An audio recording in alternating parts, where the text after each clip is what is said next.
Boa noite, pessoal. Estou aqui de volta com mais um episódio do OneCast para você com uma história maravilhosa. Você vai se impressionar e você vai se inspirar nessa história. Você acha que as histórias de empreendedorismo já acabaram? Não, nós temos cada dia uma história nova para contar para você. Então, sem mais delongas, se inscreva no nosso canal, ative o sininho e compartilhe esse episódio com outras pessoas. Eu vou contar, não é eu que vou contar, né? Eu tô aqui de curioso, eu quero saber muito sobre essa marca de queijo e vocês também vão ficar curiosos sobre ela, onde ela está localizada, o que é um queijo artesanal, como que essa empresa nasceu, como essa fazenda foi construída. E estou aqui com a família, eles vão se apresentar, ok? Então eu conto com você para compartilhar e comentar sobre esse negócio. Um abração, sejam bem-vindos a mais um episódio do OneCast. Quem vai começar a falar hoje? É o Gabriel, ele tá com cara de quem quer começar a falar. Vai se apresenta aí, Gabriel. Boa tarde, tudo bom? Meu nome é Gabriel Vinha. Eu sou filho da Maria Luísa e do Dr. Neuci, que são veterinários, estão aqui conosco, estamos a família inteira, né? Hoje ajudo meu pai na fazenda e trabalho com engenharia, sou engenheiro mecatrônico. Rapaz, como é que esse menino, como é que você acabou com o mecatrônico numa fazenda de queijo? É coisa de maluco, né? Tá vendo? Não tem impossível um negócio desse. Porque dizem assim que puxa muito dos avós, né? E os avós e bisavós, o bisavô materno era engenheiro agrônomo e o bisavô paterno era engenheiro civil. Ah, tá E vendo? aí De uma linhagem de engenheiros. Puxou para essa linha de matemática e engenharia, né? Diferente do pai e da mãe, que são da área de biologia, né? Nós dois somos veterinários. Ótimo, então já se apresenta aí, conta um pouquinho da sua história. Eu sou Maria Luísa, né? Médica veterinária, filha de médico veterinário e, como eu te falei, neta de engenheiro agrônomo, descendo de uma geração de pecuária, né? Meu avô e meu pai sempre labutaram na pecuária. E a gente segue esse mesmo caminho. Num processo aí já de uma terceira geração nessa atividade. Aí veio o Gabriel para quebrar. Para quebrar o ritmo. Mas é possível, não é? Aí vem bagunça tudo. E o senhor, seu Nancy? Bom, eu também, eu sou médico veterinário, também venho de venho de origem rural. A minha família, a vida inteira, já 3 gerações, mexeu com café e com pecuária, não é? Eu vi o sofrimento do meu pai com café e optei pela pecuária porque eu queria sofrer menos. Mas deu certo? Deu certíssimo.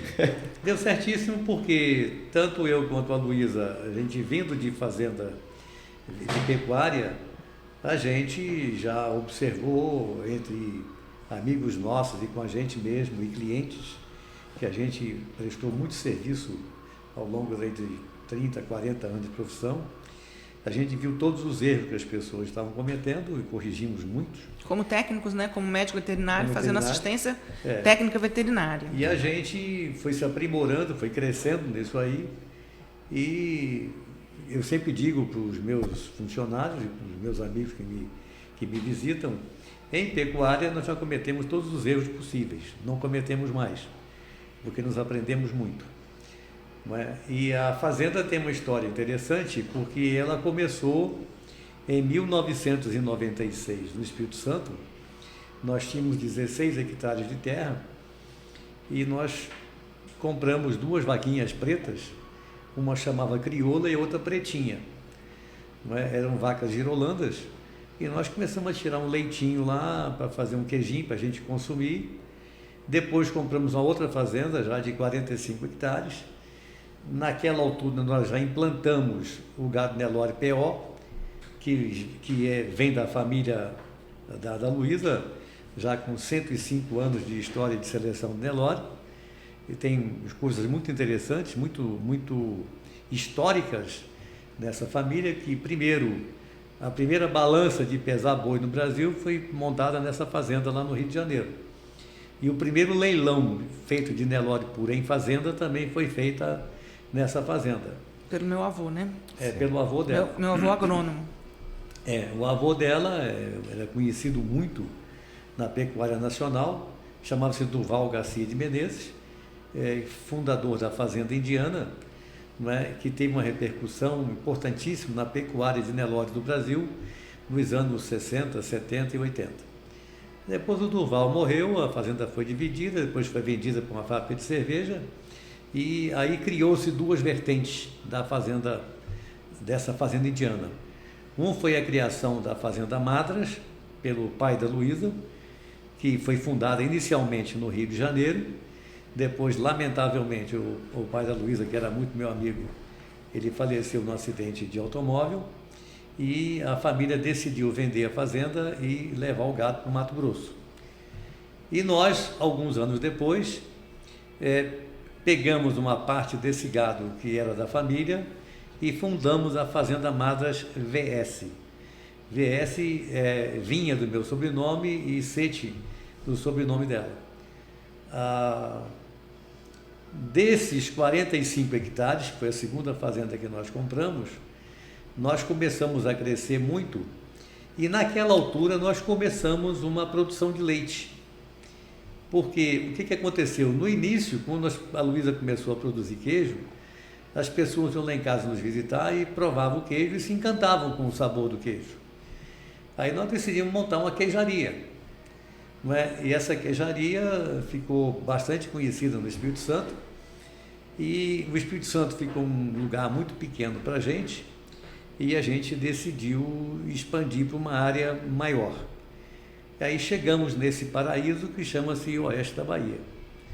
Aí nós compramos uma fazenda de 1.200 hectares, trouxemos o gado Nelore puro para cá, trouxemos 6 vacas girolandas. Nesse meio tempo nós passamos pelo sul da Bahia, ficamos lá somente 1 ano e meio, e de lá que nós viemos para cá. Então foi Guarapari, Itabuna e agora Riachão das Neves.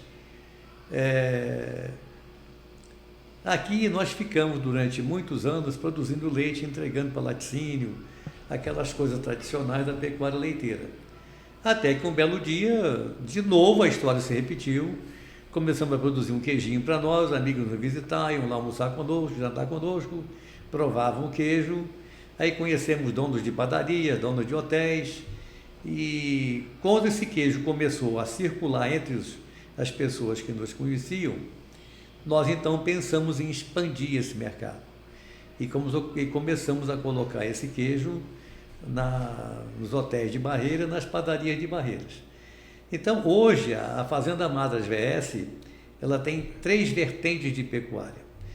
Nós continuamos com o Nelore PO, 105 anos de seleção, continuamos com o gado girolando, produzindo leite para processar em queijo, tem 30 anos de experiência de seleção, temos um gado girolando muito bem selecionado, vacas de alta produção, resistentes, não é? E há uns 7 anos atrás criamos a nossa pecuária de corte tradicional, que é a pecuária de cria. Então hoje nós trabalhamos com Nelore PO, com cria de gado Nelore e com a produção de leite transformado em queijo. Nossa, fundamos então uma queijaria aqui, que é a nossa queijaria, que é totalmente artesanal, não compramos leite de ninguém. E quem pode falar sobre queijo é a nossa queijeira, que é a Maria Luísa. Ela, na minha opinião, ela entende tudo de queijo. Nem tanto, nem tão entende pouco. Que faz queijo, né? Nem tanto, nem tão pouco. Eu acho que é interessante pontuar o seguinte. Lá no Espírito Santo, quando a gente começou essa produção de queijo, nós entramos na Secretaria de Agricultura e pedimos o alvará sanitário, né? Que é o Serviço de Inspeção Estadual, que saiu lá rapidamente, em 3 meses, a queijaria estava com o CIE do Espírito Santo. Quando a gente veio para a Bahia, esse processo foi bem mais trabalhoso, bem mais demorado, bem mais burocrático, 200% mais difícil. Porém, esse ano a gente recebeu o CIE, e esse CIE é o primeira queijaria artesanal da Bahia. Nossa. A primeira queijaria artesanal da Bahia é o CIE que a gente tem hoje no laticínio Fazenda Madras VS. Essa dificuldade maior assim, de ter outras queijarias artesanais seria por essa dificuldade burocrática ou não? É um trabalho na mais verdade, complicado? é um processo pela dificuldade burocrática. Por quê?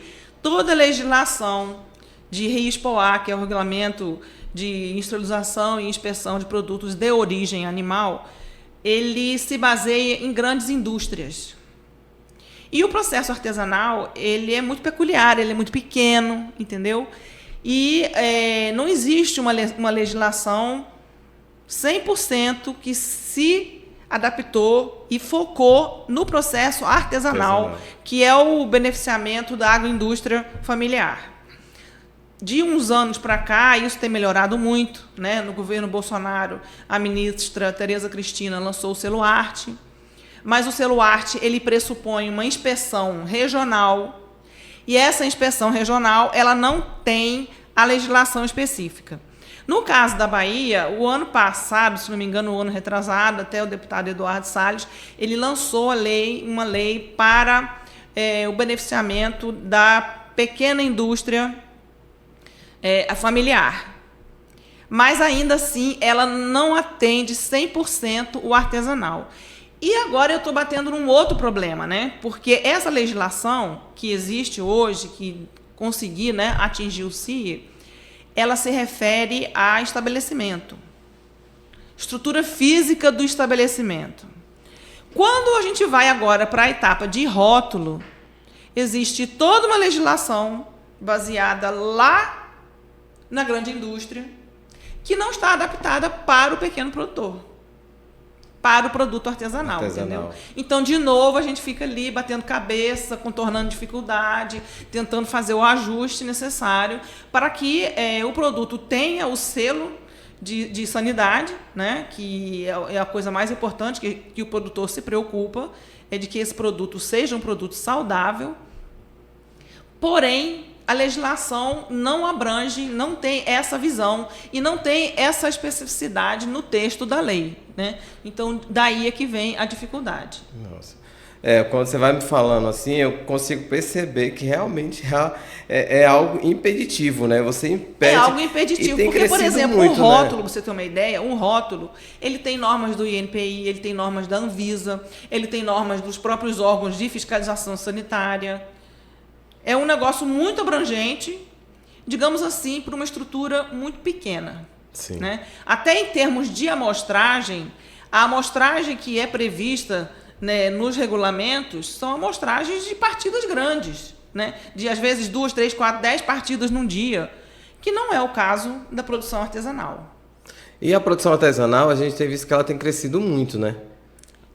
O crescido e, assim, ao mesmo tempo, tem todo esse impedimento. Né? Eu vou te dizer, quer dizer, o que é a minha visão, né, em relação a isso.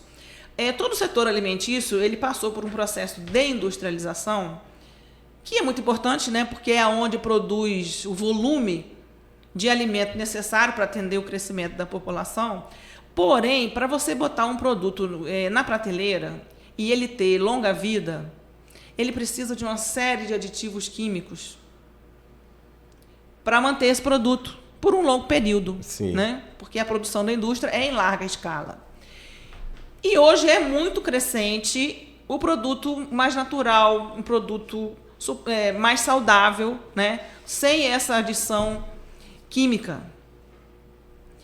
E essa seria basicamente a diferença do produto artesanal, que é o produto que remonta à produção caseira, digamos assim. Né? Só que a gente hoje faz um produto artesanal, porém com todas as normas de controle sanitário, né? de segurança alimentar, com o diferencial de não usar aditivos. A gente usa os ingredientes, que é aquilo que vai, por exemplo, fazer um queijo, né? Obrigatoriamente o leite, obrigatoriamente um produto que vai coalhar esse leite para formar a massa, né?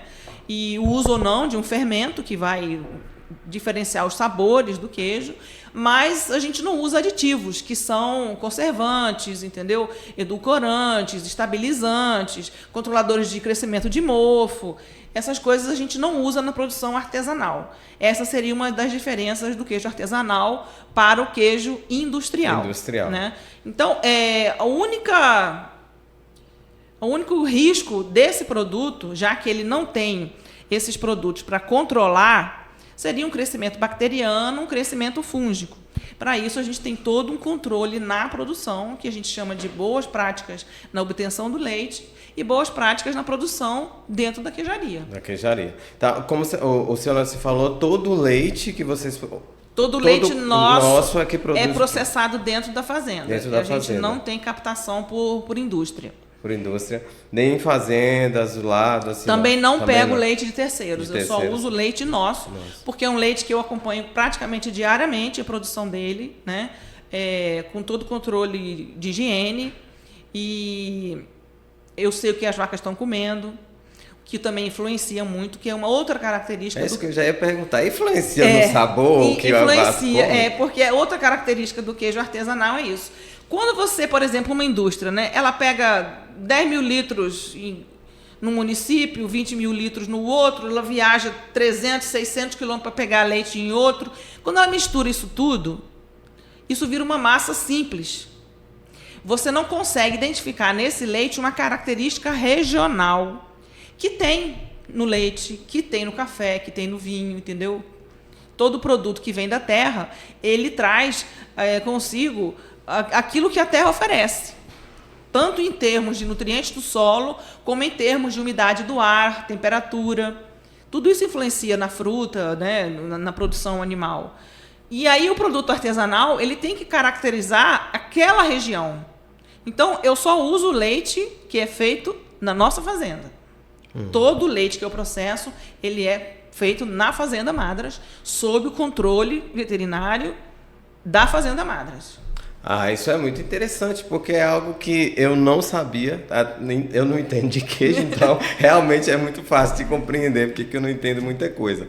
Mas é interessante demais para nós entendermos essa implicância que tem a região nos produtos, com certeza. Que na maioria das vezes passa despercebido. Acho que porque a gente come muito industrial, né? Para você ter uma ideia, o queijo que eu produzia em Guarapari, ele não tem o mesmo sabor do queijo que eu produzo aqui. Eu acho que, por exemplo, o queijo frescal, ele era mais saboroso lá do que ele é aqui. Mas todos os outros queijos que passam por um processo mais longo de amadurecimento, eles são mais saborosos aqui do que o que eu produzia lá. Olha que interessante, isso é bom. A fazenda fica aqui em Riachão. Riachão das Neves. É muito perto da gente, né? É 65 quilômetros daqui. Precisa de um Instagram para nós descobrir as coisas. Sobre esse processo todo, eu acho muito interessante, né? Você só tem o Gabriel? Só tem o Gabriel. Sozinho. Gabriel, agora eu vou perguntar para o Gabriel, o que foi que aconteceu que você saiu desse mundo todo aqui de queijo, de fazenda, para ir para engenharia? O Gabriel, gente, ele não estava, ele entrou aqui sem saber que eu ia perguntar tanto para ele. Hein, Gabriel, fala aí um pouquinho que eu quero perguntar daqui a pouco mais um pouquinho sobre o queijo. Assim, na verdade, eu sempre morei na fazenda, sempre gostei muito da fazenda. Então, eu sempre estive ali envolvido, vendo as coisas da fazenda, acompanhando criação de gado, você tem que mexer com máquina, né? Você tem que fazer um monte de coisa. Só que eu sempre gostei muito, eu sempre senti o cara que queria construir coisas. Então, eu gostava muito de matemática, de ciências, de coisas assim. Então, essa área de engenharia sempre foi uma que eu me identificava muito. Por exemplo, eu gostava lá é fácil, você tem madeira, tem pé de bambu. Eu gostava de brincar fazendo coisas. Então eu chegava lá e tentava inventar uma besta. Aí pegava um barbante daí. Bambu, linha. Por exemplo, quando chovia, né, que ele era pequenininho, todo corredeiro de água, ele queria fazer represa, entendeu? Fazer barragem. Chegava em casa só a lama. Teve roupa que eu tive que jogar fora, porque não tinha condição nem de lavar. Caramba! E ela dizia assim, você vai dormir hoje com os cachorros. Mas eu vou deixar hoje, você voltar para casa. É mais ou menos isso, né? Muito interessante, porque é um universo, quando vocês vão falando, eu fico imaginando um universo da vida de vocês. Eu cresci no meio rural também, em Riachão, só que lá no Pintor, no povoado do Pintor. Então, eu cresci ali, depois eu fui para Riachão estudar e vim para cá, para Barreiras. Mas meu avô dizia que se fosse para ganhar pro sal, trabalhando na roça, que eu comeria doce. Então, foi muito fácil para mim migrar. né? Então, mas eu vejo como que você vai falando, a gente está vendo como hoje você tem uma pequena indústria de peta, uma pequena indústria de doce, as pessoas estão construindo muitos negócios pequenininhos no meio rural. É porque esse processo artesanal, ele traz muito mais sabor, né? Por exemplo, hoje de manhã um amigo nosso me serviu um creme de ricota. Aí, industrial, né? Eu fui olhar o rótulo. O rótulo é constituído de ricota. Ricota é um produto que é feito, a rigor, exclusivamente do soro que sai da produção do queijo. O leite ele é constituído basicamente de água, 70% é água. 30% são os sólidos totais que a gente chama, que são as proteínas, as gorduras e os açúcares. Essa massa de sólidos totais é que vai constituir o queijo. O que sobra é soro. Esse soro, ele carrega uma proteína principal, que é a albumina. E a gente tem um processo térmico que consegue tirar essa proteína desse soro e forma a ricota, que é um produto que a gente chama por natureza 100% dietético. Ele é praticamente livre de lactose e praticamente livre de gordura, né? Tem baixo teor de gordura. Aí o cara inventa um creme de ricota, que leva ricota, manteiga e 350 produtos químicos. E o sabor que tem lá é o sabor do ácido lático. Ele tem um sabor azedinho, né? Não é o sabor natural da ricota, é um sabor de ácido lático. Então, assim, é um sabor interessante? É um sabor interessante, né? Na verdade, é um recurso que a indústria hoje tem, porque quando ela vai fazer o queijo, o problema é o soro. Porque o soro é um resíduo, né? E daí eles inventaram as bebidas lácteas, os wheys da vida, esses derivados, né, da ricota, a própria ricota e etc e tal. Mas não é um produto absolutamente natural. Natural. E a pessoa às vezes compra como assim, creme de ricota. Não tem nada a ver com dieta. Pois é, Nada esse é um dieta. ponto que a gente tem crescido muito na indústria, principalmente nas campanhas de comida naturais, no meio de academia, de musculação, Sim. tomar esse monte de coisa com a ideia de que é muito saudável. Né? Só que, na verdade, a gente A não mede é essa saudável, quantidade entendeu? de... Só que ela é industrializada, Industrializada. como é uma proteína, é um produto que se deteriora muito facilmente, né? Aí ela vem carreada desse monte de produto químico para poder fazer a conservação. A conservação, né? Porque se fosse manter esse natural... E aí como que esse processo de vocês, dessa conservação do queijo? Vocês estão me falando sobre essa questão que é não ter produtos conservantes. Sim. Como é que se dá esse processo na indústria artesanal? Eu vou te explicar. Por exemplo, a gente produz queijo frescal, né? Queijo frescal é um queijo de alta umidade. Ele retém muito soro. Então, é um queijo de vida média de 10 a 15 dias. Qual é o nosso recurso? É sempre ter o produto fresco no mercado. Eu não faço uma partida de 200 frescal para vender daqui a 30 dias. Eu faço aquilo que eu sei que o meu cliente vai consumir naquela semana. Toda semana eu ofereço a ele um produto fresco, que vai ter 10 a 15 dias de validade. Né? Já os queijos de média a baixa umidade, eles naturalmente têm uma vida longa. Você tem um processo de conservação, que no caso nosso é uma câmara fria, e no processo de maturação ele vai também perdendo um pouco mais de umidade. Você trabalha a casca, né, para ele ter um isolamento da casca, e a massa que está dentro ela fica naturalmente conservada. É um processo natural. Ela independe de conservante. Conservante. E você pensa nesse processo de expansão? A fazenda hoje trabalha com venda de bezerros comuns. Nelore, né? Foi isso. E mais carnes? Não, a fazenda hoje trabalha com produção de tourinho Nelore. Temos um mercado já fixado aí nesses 20 anos. Tourinho reprodutor, né? Para genética avançada. E vendemos bezerro para ser recriado, engordado e se transformar em alimento. E produzimos o leite. Uma coisa que a Luísa, de repente, se esqueceu de dizer é que esse nosso queijo ele tem dois aspectos muito interessantes. O primeiro é que é um terroir. Na verdade, é um queijo que tem sabor peculiar. Ele, na verdade, é um terroir, como se fosse um vinho feito na região. Segundo, ela criou alguns queijos, que ninguém produz esses queijos, só ela que produz esse queijo. Então ela tem aí 2 ou 3 queijos que ela criou, e são queijos muito saborosos. Porque dentro do processo artesanal, a gente tem o que a gente chama de queijo autoral. Isso. Não é uma receita normal, entendeu? Comum, de conhecimento comum. É uma receita que você desenvolveu, um modo de fazer que você desenvolveu e deu aquela característica àquele queijo. Ah, interessante. Entendeu? Eu tenho queijo artesanal, por exemplo, o queijo Minas Frescal é um queijo conhecido, né? O queijo Minas Padrão é um queijo conhecido. Eu tenho esses queijos como queijos artesanais. E eu tenho queijos artesanais autorais. Eu desenvolvi a receita. Ah, maravilha, olha que... eu já ouvi falar de uns prêmios aí, de uma... Como que é esse processo todo? Fala aí. Rolou, isso aí, o primeiro processo rolou com ele, eu não estava nem aqui, estava num outro evento.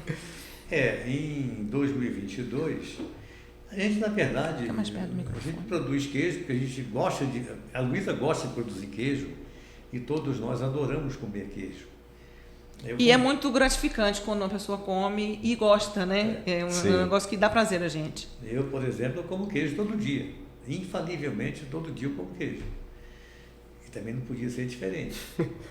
Em 2022, lá para abril, maio, junho, as pessoas perguntavam para nós se nós não íamos participar do 16º Enel, em Vitória da Conquista. Nós nem sabíamos o que era isso.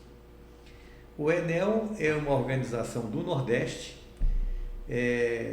que reúne produtores de produtos lácteos num concurso que ocorre a cada 2 anos, né? São anos pares. Esse ano teve em Campina Grande, na Paraíba, e em 2022 foi em Vitória da Conquista. Nós fomos tão pressionados para levar queijo lá para esse Enel, que eu botei na caixinha térmica, fui para a Conquista e apresentei lá os queijos.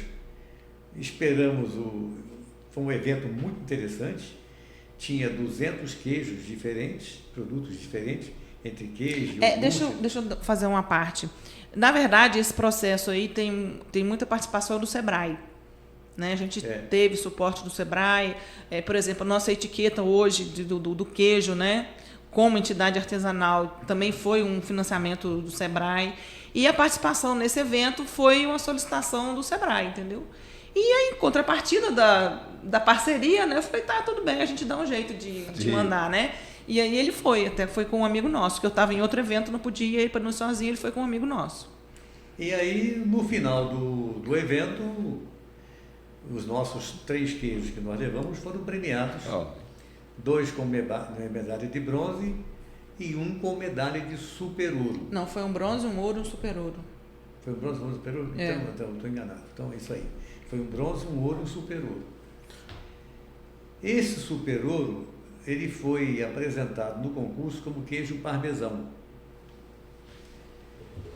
Terminado tudo, o evento de entrega de medalha, de diplomas e tudo mais, 2 elementos do júri, não é, que se tornaram grandes amigos nossos, um de Brasília e o outro de Salvador, me chamaram num cantinho e falaram assim, tire imediatamente o nome desse queijo de parmesão. Porque isso aqui é infinitamente superior a qualquer parmesão que você venha comer na tua vida. Tá bom, eu vou acatar a sugestão, vou levar para casa, vamos discutir lá com a família e vamos ver que nome nós vamos dar isso aí. Aí a Luísa, com o devido tempo, falou assim, se é um prêmio de super ouro, se é uma coisa tão especial que nós estamos produzindo, vamos chamá-lo de diamante. Na verdade, teve um outro evento antes, né? A gente foi convidado pelo sindicato para participar na Farm Show.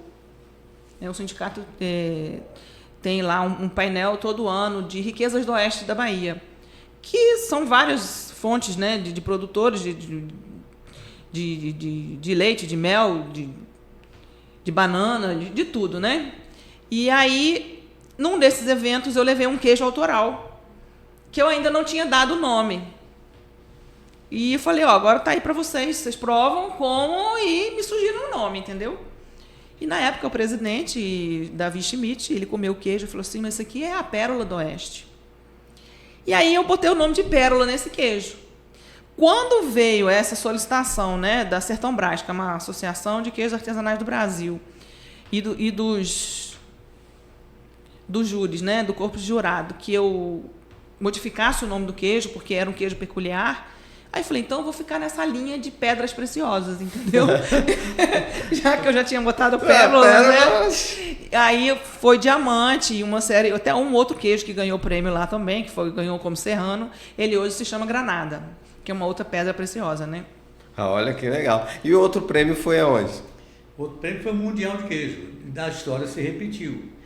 As pessoas, o próprio Sebrae de Salvador e de Barreiras, pressionando a gente para mandar queijo para o Mundial de Queijo em São Paulo. Concorreram quantos países? 7 países. E tinha lá, sei lá quantos mil queijos lá. Tinha queijo, muito queijo. E nós pensamos assim, eu não vou a São Paulo, eu não gosto de ir a São Paulo, Luísa também não vou a São Paulo, então não vamos levar queijo. E aí a Juliana do Sebrae de Salvador nos ligou como, não, vocês dão um jeito de mandar esse queijo para Salvador, que eu vou levar esse queijo para o concurso, que ele vai ganhar um prêmio. Só que eu levei de novo em atendimento ao Sebrae, entendeu? Entendi. Mas eu não tinha realmente essa expectativa de que ele fosse ser premiado. E aí a Juliana tinha a certeza de que o queijo ia ganhar um prêmio. Ela pegou o queijo, botou na mala, pegou o avião, baixou em São Paulo, apresentou lá o queijo para a comissão que recebia o queijo. Teve o concurso e esse queijo ganhou o prêmio Ouro. Olha. Né, o concurso mundial de queijo. Tinha uma quantidade infinita, me falaram, já esqueci, mas era muito queijo. Você vê 7 países diferentes. Com esse negócio do diamante ter ganhado o prêmio mundial, aí as vendas foram alavancadas para todos os nossos queijos, não só o diamante, como o Frescal, Minas Padrão, Minas Meia Cura, o Drusa, que é um queijo que a Luísa pode falar dele, que é muito interessante, o Pérola, que trocou de nome, o Granada, que é um outro queijo que também, ela criou o Pérola, criou o Granada, que eram queijos que tinham nomes diferentes, que hoje tem esses nomes. Então, nesse mercado, está sendo para nós extremamente gratificante, porque eu não encontrei ninguém ainda que disse assim, não, esse queijo seu não é bom. Esse queijo seu amarga, esse queijo seu é duro, esse queijo seu é ácido, esse queijo seu é não sei o quê. Todo mundo que prova esses queijos, principalmente os queijos nobres, que é o diamante, o pérola e o granada, eles ficam encantados. E eu tenho hoje cliente fixo de pérola, como eu tenho cliente fixo de granada. Como eu tenho cliente, o diamante virou um problema, porque a clientela para o diamante é tão grande que às vezes a gente fica meio... Né, porque é um queijo de 8 meses de maturação. Realmente é um diamante, né? Até a raridade 8 meses ali alisando o bebê, entendeu? Como que é a confecção desses queijos? Eles demoram muito? Como é que é para vocês fazerem? Como eu estou te falando, o processo em si, né, diário, digamos assim, ele começa às 6 horas da manhã, vai até meio-dia. Porque pega o leite, pasteuriza, aí tem o processo de coalhar e depois tirar o soro da coalhada, informar. Então, normalmente é esse tempo aí, né? E cada queijo tem um tempo de maturação. Tem um tempo que ele precisa para a bioquímica trabalhar e apurar os sabores. O diamante é um queijo de 7, 8 meses. 7, 8 meses o queijo? No mínimo. Caramba, é um diamante. Para ele formar os cristais, né? Que é por isso que eu botei o nome de diamante, que ele pode formar os cristais de cálcio, é 1 ano. É assim, realmente. É impressionante quando tem muito tempo de maturação, porque você de fato sente os cristais de cálcio, né? Cristais de cálcio. No queijo, você mastiga o queijo e além de ter o sabor do queijo, você tem uma crocância, que são os cristais que estão dentro dele. Nossa, isso é... Só que esses cristais é 1 ano para ele, pra ele aparecer.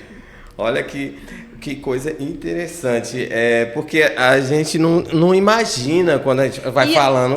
Uma outra coisa interessante na produção artesanal, que forçosamente é uma produção pequena, é a capacidade que você tem de atender individualmente os paladares. Eu tenho cliente que gosta do diamante com 7 meses.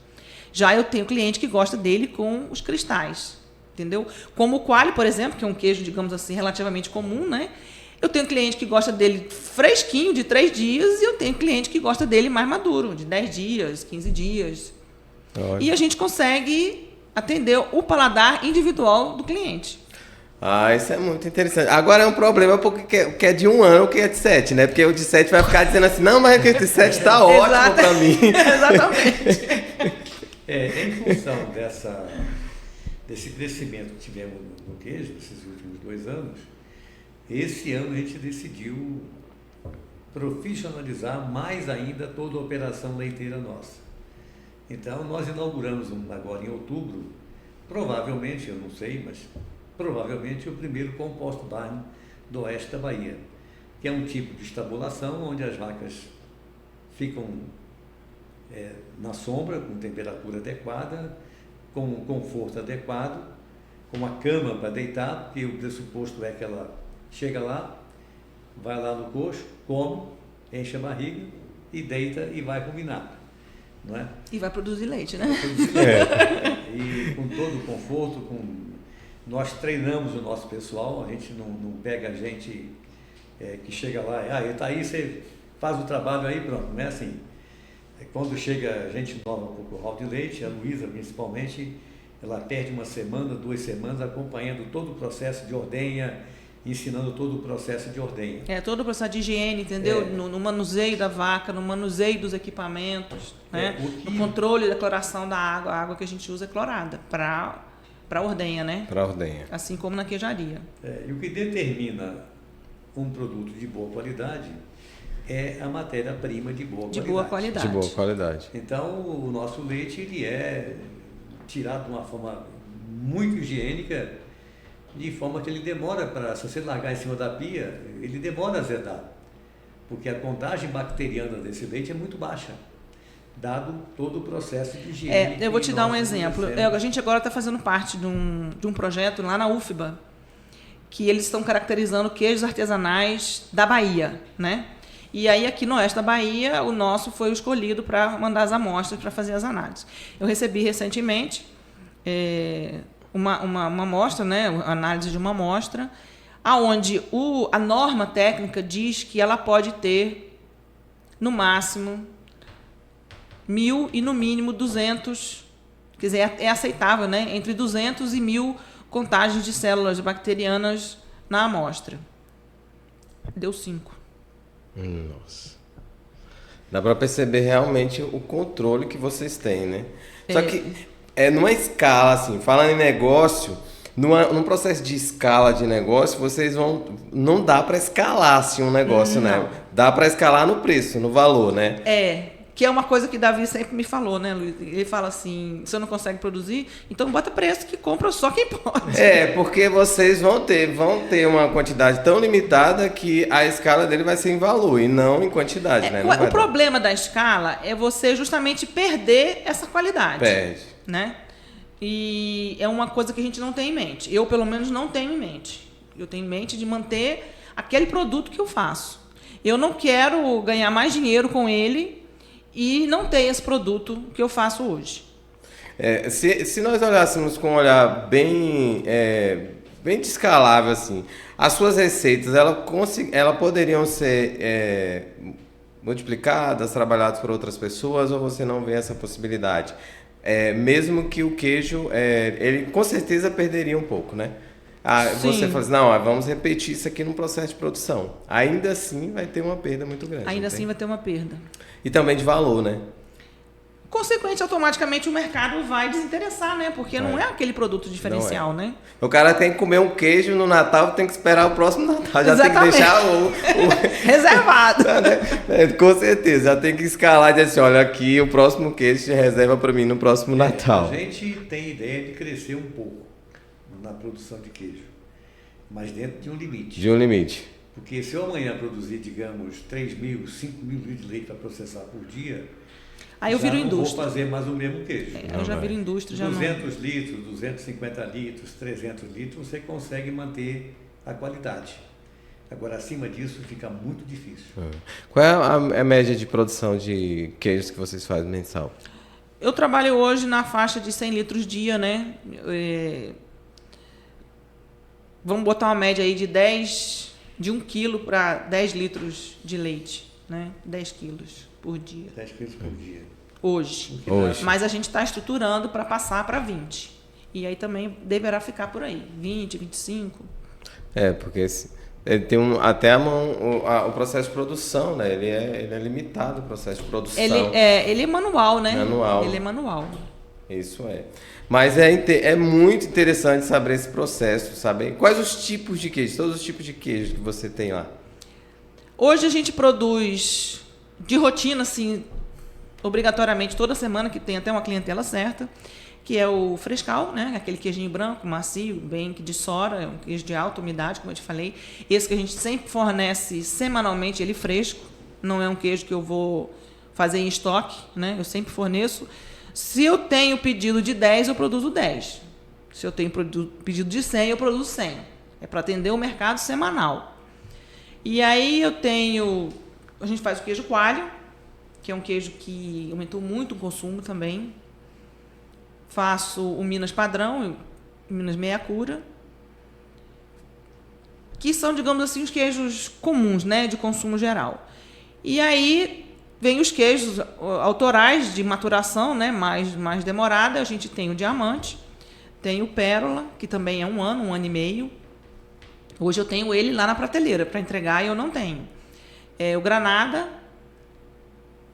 e o sereno. E o drusa. O drusa é um queijo aquele queijo que é bem cremoso por dentro e tem aquela capa branca de mofo. Eu sei, eu vi uma foto. Você viu uma foto, né? Eu vi. E parece que... Eu falei, será que eles fazem esquentar o queijo para ficar líquido assim? Não, aquilo ali, o que faz aquela característica é você conseguir aumentar a acidez da massa. Aí essa acidez, junto com o trabalho desse mofo branco por fora, porque o mofo, qual é o papel do mofo no queijo? Ele digere a proteína, mas ele não come a proteína. Ele libera uma enzima e essa enzima desdobra a proteína em aminoácidos e ele se alimenta desses aminoácidos. E nisso ele liquefaz essa massa numa massa mais cremosa, entendeu? Olha que rapaz, eu tô entendendo porque que você foi para engenharia mecatrônica agora. Bioquímica é um processo meio complicado. Eu também acho que construir tá mais fácil. É uma grande ciência. E esse mofo é comestível. Você pode ingerir a quantidade que quiser. O mofo de queijo é igual bicho de goiaba. Você sabe que quando a gente é na roça, né? Bicho de goiaba, né? O mofo do queijo, ele na maioria das vezes, assim, esse que a gente cultiva para trabalhar a massa do queijo, eles são mofos comestíveis. Sim. Não é aquele queijo, aquele mofo de contaminação de geladeira, não é isso, né? Maravilha. E aqui em Barreira, onde as pessoas não encontram o queijo para comprar, tem que comprar direto de vocês? Não encontra, tem que fazer o contato no WhatsApp e a gente faz a entrega. Maravilha. Depois, se vocês quiserem, pode deixar o WhatsApp aqui embaixo, que a gente deixa aqui embaixo do episódio. É porque assim... Eu tô com o registro no CI, né? Mas estou aguardando o registro de rótulo. Como eu te falei, é um processo... Nem eu imaginava que fosse tão complicado. Imagino. Porque as pessoas vão... naturalmente, elas vão ouvir, elas vão querer saber do queijo, elas vão querer comprar o queijo, né? Se não tiver queijo, tem Nelore para vender, não tem? Tem. Não, no momento tá meio apertado também. Depende da época. Mas você sabe que várias pessoas falam assim para mim, não, porque você tem que botar no Instagram. Eu falei, eu não posso botar no Instagram. Primeiro que eu já não sou assim, dessa veia midiática. Segundo que a minha produção é muito pequena. E aí eu não vou conseguir atender. Não. Eu já tenho habitualmente uma fila de espera. Eu tenho lá na queijaria um bilhetinho que vai ali, fulano atendi. Aí quando eu atendi, já entra mais 2 na fila e por aí vai, entendeu? Porque o processo, como vocês vão falando pelo processo, é a raridade do produto, né? Não vai ser é um produto raro. É um diamante mesmo. Vocês estão praticamente com diamante. E a gente vai vendo como isso é importante. E é incrível quando você fala assim, o oeste da Bahia, né? A gente eu descobri aqui uma raridade, que é um queijo. Eu acho que a maioria das pessoas não conhece. A maioria das pessoas não sabem que existe algo tão especial, tão próximo, né? Por quê? Também pela publicidade, né? Que não faz, mas a gente não imagina que está tão perto. Demais de quando vai São Paulo, não sei da onde, na França, queijo não sei o quê. Mas você sabe que nesse aspecto que você está falando aí, eu acho que falta muita participação do poder público. Por exemplo, Riachão é um município muito rico de produção, muito diversificado de produção agropecuária. E não existe essa divulgação e não existe esse reconhecimento pelo poder administrativo. Riachão produz, por exemplo, um doce de banana espetacular. Produz mel, produz ovos. Isso é incrível. Produz Você queijo. Isso, produz queijo. É algo a se discutir mesmo, porque a gente vê que normalmente os lugares em que os produtos são muito reconhecidos, o poder público faz uma publicidade daquilo, investe em feiras, investe em secretarias nessa área. Realmente, eu, por exemplo, sou de Riachão, não sabia disso. Infelizmente, não existe essa visão da administração, né? De trazer essa valorização, que é uma vocação natural do município. Ele é muito rico em diversidade agropecuária. Isso é. Riachão, inclusive, tem um grande potencial, não só para a produção de uma gama enorme de produtos agropecuários, frutas e tudo mais, como tem potencial no futuro de um agroturismo. Então, se esse desenvolvimento mais artesanal e de produtos locais crescer no futuro, isso pode se tornar uma região agroturística. Um exemplo, inclusive, a gente passando lá em Riachão tem uma vila que se chama São José, e lá tem um perímetro irrigado. E o perímetro tem uma escola agrícola. Passando por lá, esses dias... Gerenciado pelo sindicato. Do Schmitz, né? Que ele tem uma galera lá que aprende lá. Esses dias, eles estavam colhendo uva. Estavam produzindo uva. Uva de mesa. Sim. Maravilhosa. O Schmitz esteve aqui gravando com o pessoal na época da política. E ele, na hora, ele até nos convidou para conhecer essa fazenda. Ele falou, vai lá, vai conhecer, vai lá. Sim, tem vários projetos. Vai filmar lá, você vai ver os projetos. Lá tem projeto de ovos, que é justamente para atender ao pequeno produtor, né? Tem projeto de ovo, tem projeto de mandioca, de banana, de uva. Olha, ele falou, vai chegar uma uva aí no mercado que é top. Muito saborosa. Muito saborosa. Eu já comi, muito saborosa. Você só uma interferência, você vê uma coisa que me deixa chocado e extremamente mal impressionado. Oeste da Bahia vive do quê? Agronegócio. Aí você conversa com os prefeitos que foram eleitos, que estão saindo agora, outros que já saíram e outros que estão entrando, você pergunta assim, você tem algum programa, algum projeto para o agronegócio do seu município? Ninguém tem. Ninguém tem. Todos os prefeitos que eu conheci e que eu conheço ficam fazendo assistencialismo. Entendeu? Não procura desenvolver o potencial que o município tem para tirar as pessoas da pobreza, para criar emprego, para criar riqueza. E quando você vê o potencial do oeste da Bahia, o potencial da Bahia, eu que conheci o mundo inteiro, já viajei por esse mundo, eu trabalhei fora do Brasil. Quando você conhece a Bahia, você fica chocado com o potencial que a Bahia tem.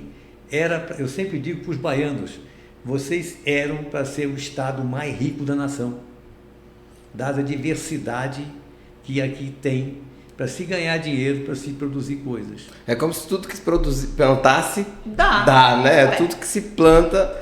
Riachão está produzindo cacau. Cacau? Existe um projeto de instalar uma fábrica de chocolate. É incrível o cacau no oeste, numa terra seca. É uma coisa de... Tem o cacau irrigado. Cacau irrigado. E hoje você tem... E tá linda a lavoura de cacau. E hoje você tem uma fábrica de muda de cacau no Riachão, que é a maior fábrica de muda de cacau do mundo. Entendeu? Que manda a muda de cacau para o Brasil inteiro. E ninguém sabe disso. E o poder público não divulga. Isso chama-se Riachão das Neves. Pois é. E a gente olha para Riachão sem ver esse potencial.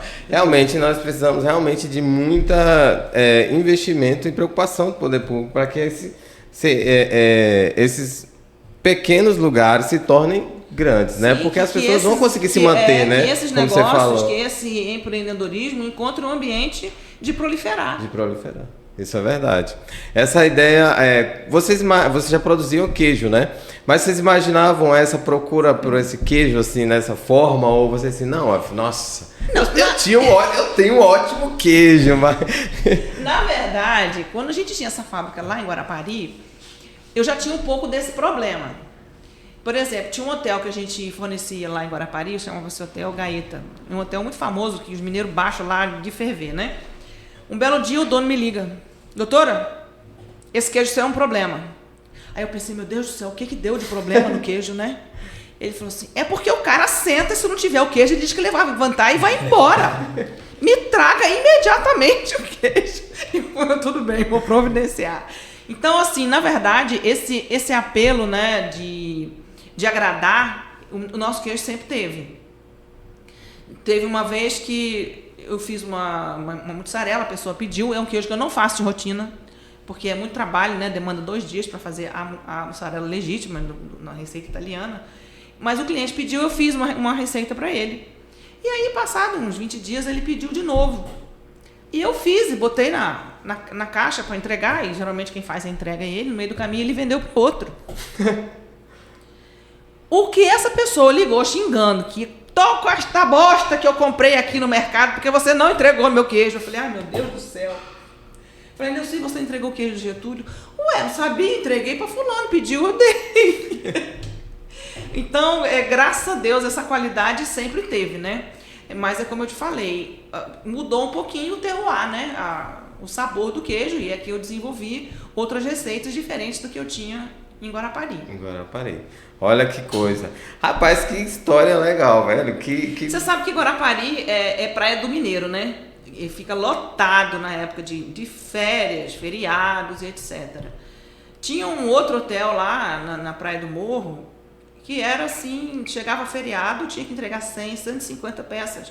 Porque a pessoa passava o feriado ou as férias e na hora de ir embora ele tinha que levar o queijo embora para Minas. Queijo Minas Frescal. Exportado de Guarapari para Minas. E é engraçado, porque quando a gente ouve falar de queijo, a gente pensa que todo mundo que gosta de queijo, que faz queijo é mineiro, né? Sim, isso é um conceito geral. Igual né? todo mundo acha, todo mundo na Bahia faz acarajé, assim, mais ou menos, por aí. E aí a gente fica olhando, e vocês não são mineiros. Não, eu não sou mineira, embora que eu tenha feito um primeiro treinamento com uma técnica do Instituto Cândido Tostes, que é Juiz de Fora, né? Um instituto muito bom de formação de queijeiro, e a base literária também do professor Mansur, que também é mineiro. Ah, mineiro. Então, você falou formação, tipo, não é assim, cheguei e fiz queijo, né? Tem o processo de química. Claro, né? não. A produção de queijo, na verdade, é complicado, né? É um processo bioquímico. É uma ciência de muitos detalhes, entendeu? Na verdade, toda vez que você pegar um leite e conseguir talhar ele, seja porque ele azedou, seja porque você botou vinagre, limão ou coalho químico, ele vira uma massa que a gente chama de queijo. Só que daí, o que você vai extrair de sabor é que vai mudar em função da tecnologia que você usou para chegar naquele ponto. Naquele ponto. Isso é maravilhoso. Muito, muito. Eu fiquei aqui fascinado com essa ideia de queijo. Vai ficar... Rapaz, tu realmente... Eu também ia fazer engenharia. Eu também ia para engenharia, viu? Já tava lá os cálculos e tudo. O queijo nosso, alguns, né? Porque também é uma forma de eu diferenciar eles na câmara fria. Ele vem impresso no queijo, o nome Madras VS. Aí já entra a parte dele, que é uma impressora 3D, né? Que faz a forminha para mim. Eu vi uma foto que realmente tinha o nome impresso. É você que montou aquilo ali. A gente primeiro tem que bolar o design, né? Como é que vai ser o desenho do alto relevo. E aí faço uma peça na impressora 3D de plástico, PLA. Que é um plástico de uso alimentício. Que pode ser usado, que não é tóxico, né? Inclusive é feito de ácido lático. Curioso. E então o queijo precisa ser prensado, né? Então você coloca ali junto da massa. Quando é prensado, o queijo preenche aquele... Na peça é um baixo relevo. O queijo preenche aquele baixo relevo e faz um alto relevo ali. Aí fica a marca a marca da fazenda no queijo. No queijo, porque é um diferencial, né? Eu vi que Sim. o queijo de vocês é diferente Sim, nisso. eu tenho uma venda desse queijo diamante lá em Brasília, né? E o que encanta os clientes lá é chegar na prateleira. Ela tem uma vitrine linda de vidro, de prateleiras de madeira, de diversos queijos do Brasil todo. E aí o cliente chega lá e quer ver Madras VS. Eu falei, quero que queijo Madras. Vendo? O marketing dele é incrível. Isso é memorial. Vocês estão, mas O lance aqui você identifica automaticamente. identifica, rapidão, fica na memória. Você bateu assim, diferenciou de todo mundo. Você já tem um grande diferencial que é o sabor, na marca também, né? Tem todo esse processo aí de valor de mercado. É um queijo que tem um valor de mercado, como vocês têm falado. E isso é importante demais. Muito. E vocês estão de parabéns pelo processo, pela ideia de fazer o que vocês estão fazendo, de empreender num processo e no meio assim de Riachão. Massa demais. Eu acho que o mais incrível desse processo é porque, como eu te falei, é árduo, sob o ponto de vista da burocracia de legalização. Legalização. Tem muita gente que me fala assim, vou querer que você faça um curso. É impossível eu fazer um curso para alguém, para uma turma, e não falar das dificuldades, porque é muito difícil esse processo da legalização. Como eu te falei, não existe uma lei específica, né? É um processo que está vindo. Agora, hoje mesmo, eu li um projeto de um cara de Santa Catarina, com relatoria de um outro deputado do Rio Grande do Sul, tentando abranger todo o produto artesanal da agricultura familiar, facilitando, né, esse processo. Mas até isso passar lá na Câmara e virar lei, e aí vira lei, tem que regulamentar a lei, aí regulamenta a lei para uma coisa, aí vem a tal da etiqueta, da embalagem, não sei o que lá, RTQ, Ave Maria, é complicado. Hoje até a gente vê isso também nos produtos orgânicos, né?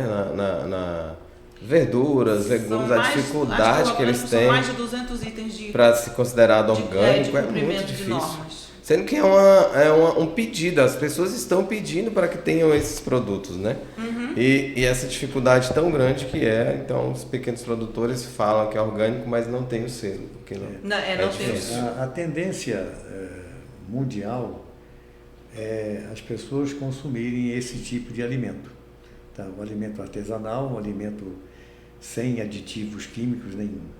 Agora, nós temos também que, no final da nossa conversa, fazer um reconhecimento e um agradecimento, né, ao SEBRAE de Salvador, ao SEBRAE de Barreiras e ao Sindicato Rural de Barreiras, na figura do Moisés e do Davi Schmidt, que sempre estiveram junto conosco, todo esse pessoal, nos incentivando e nos ajudando da melhor maneira que eles puderam.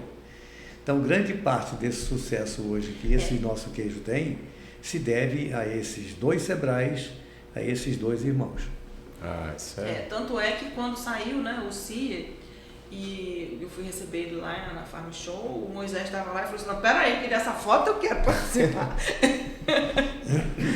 Mas com muita justa causa, entendeu? Eles se empenharam muito, eles estiveram muito ativos e muito participantes, e principalmente falando, não desiste, Luiz.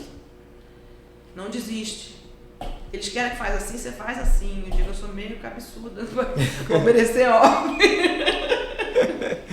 Não, quer dizer, isso foi uma coisa até que a própria W me falou, mas não é questão de ser cabeçuda. É porque eu tenho uma formação técnica, né? Eu estudo e estudei muito queijo, e o problema não é de ser cabeçuda, é que eu sei exatamente o que eu estou fazendo. E não significa que a pessoa que fez a lei sabe exatamente o que ela está fazendo.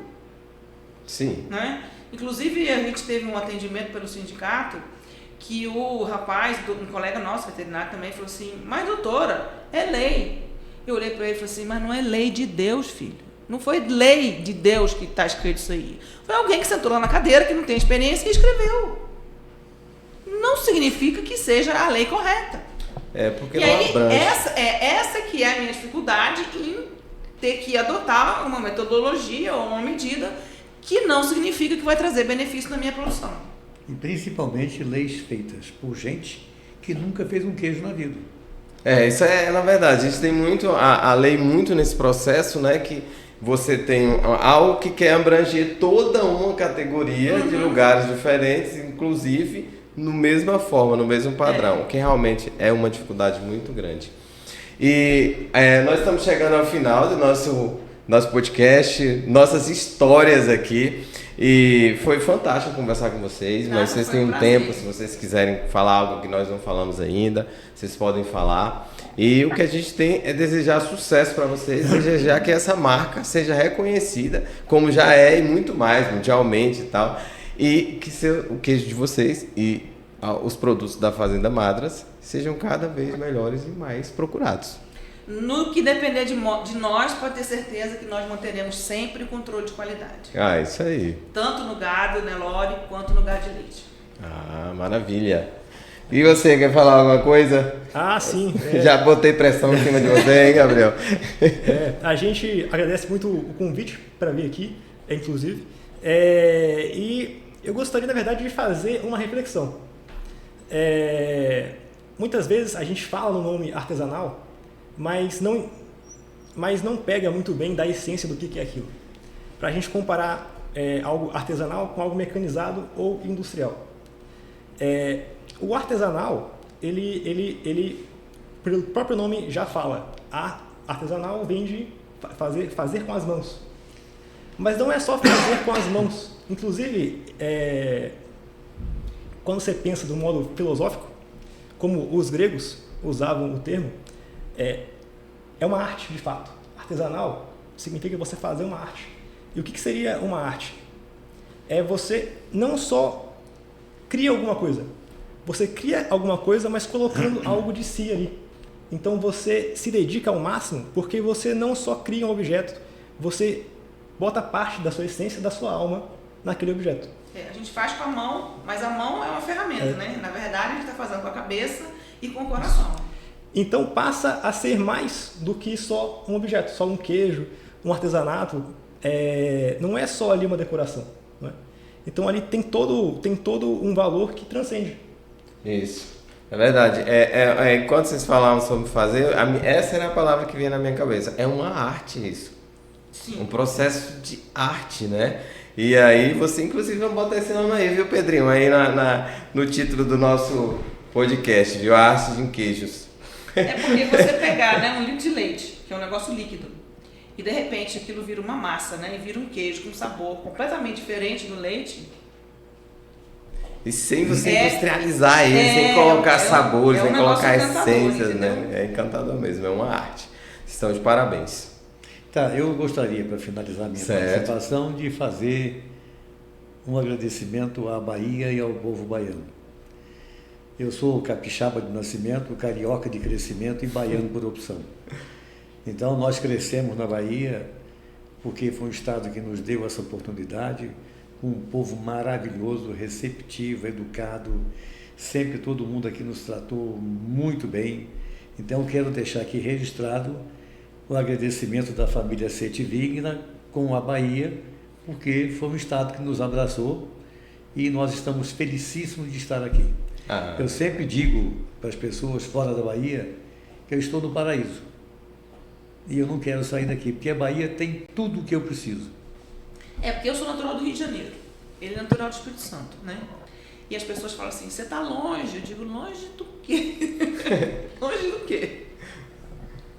Né? Eu estou perto de tudo que a gente escolheu, que a gente tomou como opção de vida, né? De vida. Isso é fantástico, esse reconhecimento, essa possibilidade de vocês estarem fazendo o que gostam, num lugar que gosta. Isso é muito, muito gratificante, né? E reconhecer isso, chegar no ponto de dizer assim, não, eu estou onde eu quero estar. Isso é muito bom. Que Deus abençoe vocês. Amém. Obrigado, viu? Nada, o prazer foi muito nosso. Bom pelo tempo que vocês oram pra gente. Beleza. Valeu, Gabriel. E obrigado. Pessoal, tivemos aqui, vocês conheceram um pouco dessa história. Realmente nós falamos sobre a arte, né? A arte que eles constroem, chamada queijos, ok? Então, obrigado por estarem aqui. Novamente, se inscrevam no nosso canal, compartilhe e estejam sempre conosco. Ative o sininho aí, que nos próximos episódios você vai ser o primeiro a receber.